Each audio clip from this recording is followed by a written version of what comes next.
Hello, Mark. My name is Frank, and my student number is S0341026. I'm a junior. Now I'm going to read the transcript of the speech. B.J. Mueller, what really matters at the end of life? Well, we all need a reason to wake up. For me, it just took 11,000 volts. I know you're too polite to ask, so I will tell you.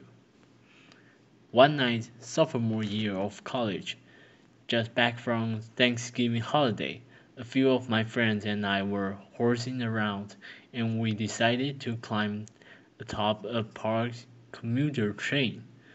It was just sitting there with the wires that run overhead. Somehow that seemed like a great idea at the time. We certainly done stupider things. I scurried up the ladder on the back, and when I stood up, the electrical current entered my arm, blew down and out my feet, and that was that. Would you believe that watch still works? Takes a licking. Laughter.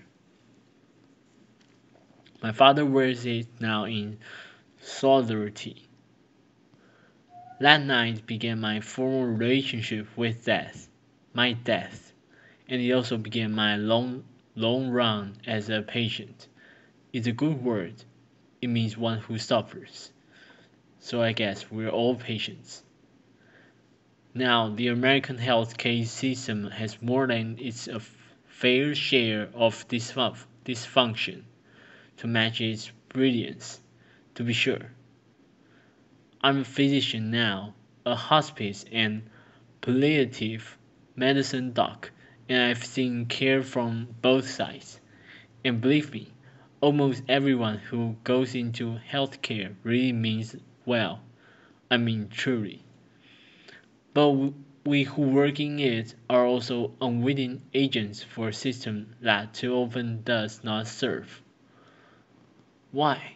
Well, there's actually a pretty easy answer to that question, and it explains a lot. Because healthcare was designed with diseases, not people, at its center. Which is to say, of course, we was badly designed. And nowhere are the effects of bad design more heartbreaking or the opportunity for good design more compelling than at the end of life, where things are so distilled and concentrated. There are no do-overs. My purpose today is to reach out across disciplines and invite design thinking into this big conversation. That is, to bring intention and creativity to the experience of dying. We have a monumental opportunity in front of us before one of the few universal issues as individuals as well as a civil society to rethink and redesign how it is we die. So let's begin at the end. For most people, the scariest thing about death isn't being dead, it's dying, suffering. It's a key distinction. To get underneath it can be very helpful to tease out suffering which is necessary as it is from suffering we can change. The former is a natural, essential part of life, part of the deal, and to this we are called to make space, adjust, grow. It can be really good to realize forces larger than ourselves. They bring proportionality, like cosmic right sizing. After my limbs were gone, that loss, for example, became fact, fixed, necessary part of my life, and I learned that I could no more reject this fact than reject myself. It took me a while, but I learned it eventually. Now, another great thing about necessary suffering is that it is the very thing that unites caregiver and care receiver, human beings. This we are finally realizing is where healing happens. Yes, compassion. Literally, as we learned yesterday, suffering together. Now, on the system side, on the other hand, so much of the suffering is unnecessary, invented. It serves no good purpose. But the good news is, since this brand of suffering is made up, well, we can change it. How we die is indeed something we can affect. Making the system sensitive to this fundamental distinction between necessary and unnecessary suffering gives us our first of three design cues for the day. After all, our role as caregivers, as people who care, is to relieve suffering, not add to the pile. True to the tenets of palliative care, I function as something of a reflective advocate as much as prescribing physician. Quick aside, palliative care, a very important field but poorly understood. Where it includes, it is not limited to end of life care. It is not limited to hospice. It's simply about comfort and living well at any stage. So please know that you don't have to be dying anytime soon to benefit from palliative care. Now let me introduce you to Frank. Sort of makes this point. I've been seeing Frank now for years. He's living with advancing prostate cancer on top of long-standing HIV. We work on his bone pain and his fatigue, but most of the time we spend thinking out loud together about his life, really about our lives. In this way, Frank grieves. In this way, he keeps up with his losses as they roll in, so that he's ready to take in the next moment. Loss is one thing, but regret quite another. Frank has always been an adventurer. He looks like something out of a Norman Rockwell painting, and no fan of regret. So it wasn't surprising when he came into clinic one day saying he wanted to raft down the Colorado River. Was this a good idea? With all the risks to his safety and his health, some would say no. Many did, but he went for it while he still could. It was a glorious, marvelous trip. Freezing water, blistering dry heat, scorpions, snakes, wildlife, howling off the flaming walls of the Grand Canyon. All the glorious side of the world beyond our control. Frank's decision, while maybe dramatic, is exactly the kind of so many of us would make if we only had the support to figure out what is best for ourselves over time. So much of what we're talking about today is a shift in perspective. After my accident, when I went back to college, I changed my major to art history. Studying visual art, I figured I learned something about how to see, a really potent lesson for a kid who couldn't change so much of what he was seeing. Perspective, that kind of alchemy we humans get to play with, turning anguish into a flower. Flash forward.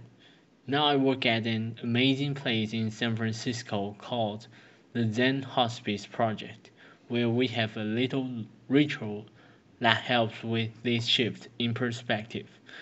When one of our residents dies, the mortuary men come, and as we're wheeling the body out through the garden, heading for the gate, we pause. anyone who wants. Fellow residents, family, nurses, volunteers, the hearse drivers too. Now, share the story or song or silence as we sprinkle the body with flower petals. It takes a few minutes. It's a sweet, simple parting image to assure in grief with warmth rather than repugnance. Contrast that with the typical experience in a hospital setting, much like this. Flooded room lined with tubes and beaming machines and blinking lights that don't stop even when the patient's life has. Cleaning crew swoops in, the body the body's whisked away, and it all feels as though that that person had never really existed. Well intended, of course, in the name of sterility, but hospitals tend to assault our senses, and the most we might hope for within those walls is numbness, anesthetic, literally the opposite of aesthetic.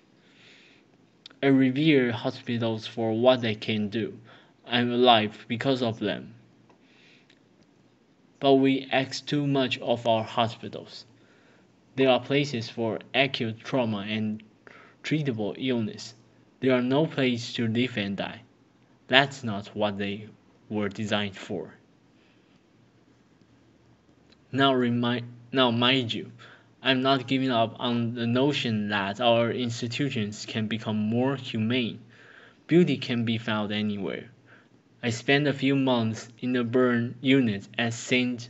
Barnabas Hospital in Livingston, New Jersey, where I got really great care at any turn, including good palliative care for my pain. And one night it began to snow outside. I remember my nurses complaining about driving through it. And there was no window in my room, but it was great to just imagine it coming down all sticky. Next day, one of my nurses smuggled in a snowball for me. She brought it into the unit. I cannot tell you the rapture I felt holding that in my hand and the coldness dripping onto my burning skin. The miracle of it all, the fascination as I watched it melt and turn into water. In that moment, just being any part of this planet in this universe mattered more to me than whether I lived or died. That little snowball packed all the inspiration I needed to both try to live, and be okay if I did not. In the hospital, that's a stolen moment. In my work over the years, I've known many people who were ready to go, ready to die.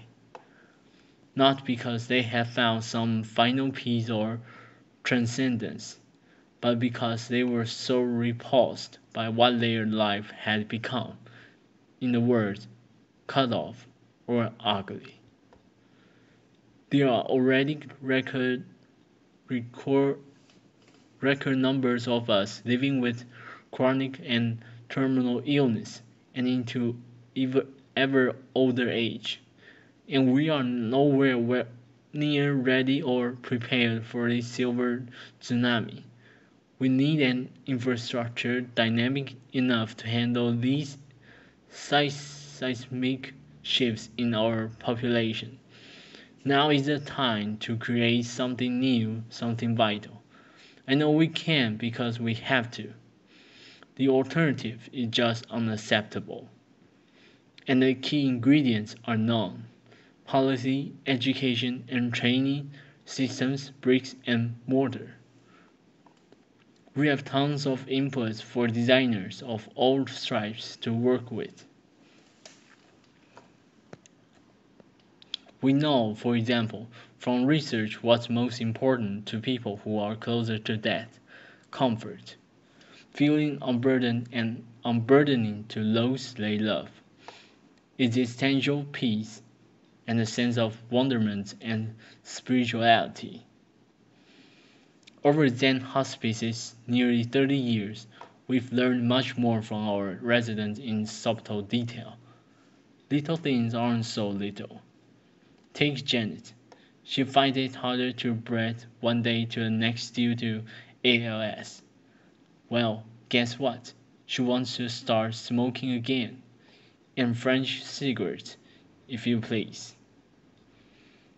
Not out of some self-destructive bent, but to feel her lungs filled while she has them. Priorities change. Or Kate, she just wants to know her dog Austin is lying at the foot of her bed, his coat muddled against her dry skin instead of more chemotherapy coursing through her veins. She's stunned at. Sensuous, aesthetic gratification, where in a moment, in an instant, we are rewarded for just being. So much of it comes down to loving our time by way of the senses, by way of the body, the very thing doing the living and the dying. Probably the most poignant room in the Zen hospice guest house is our kitchen, which is a little strange when you realize that so many of our residents can eat very little, if anything at all. But we realize we are providing sustenance on several levels. Smell, a symbolic plane. Seriously, with all the heavy duty stuff happening under our roof, one of the most tried and true interventions we know of is to bake cookies. As long as we have our senses, even just one, we have at least the possibility of assessing what makes us feel human, connected. Imagine the ripples of this notion for the millions of people living and dying with dementia. Primal sensorial delight that say the things we don't have words for, impulses that make us stay present, no need for a past or future. So if teasing unnecessary suffering out of the system was our first design cue, then tending to dignity by way of the senses, by way of the body, the aesthetic realm, is design cue number 2. Now this gets us quickly to the third and final bit for today. Namely, we need to lift our sights and to set our sights on well-being so that life and health care can become about making life more wonderful rather than just less horrible. Beneficence. Here, this gets right at the distinction between a disease-centered and a patient or human-centered model of care. And here is where caring becomes a creative, generative, even playful act. Play may sound like a funny word here, but it is also one of our highest forms of adaptation. Consider every major compulsory effort it takes to be human. The need for food has birthed cuisine. The need for shelter has given rise to architecture. The need for cover, fashion. And for being subjected to the clock, well, we invented music. So since dying is a necessary part of life, what might we create with this fact? By play, I'm in no way suggesting we take a light approach to dying or that we mandate any particular way of dying. There are mountains of sorrow that cannot move, and one way or another, we will all kneel there. Rather, I'm asking that we make space, physical, psychic room to allow life to play itself all the way out. So that rather than just getting out of the way, aging and dying can become a process of crescendo through to the end. We can't solve for death. I know some of you are working on this. Laughter. Meanwhile, laughter. We can design towards it. Part of me died early on, and that's something we can all say one way or another. I got to redesign my life around this fact, and I tell you it has been a liberation to realize you can always find a shock of beauty or meaning in what life you have left, like that snowball lasting for a perfect moment, all the while melting away. If we love such moments ferociously, then maybe we can learn to live well, not in spite of death, but because of it. Let that be what takes us, not lack of imagination. Thank you. Applause.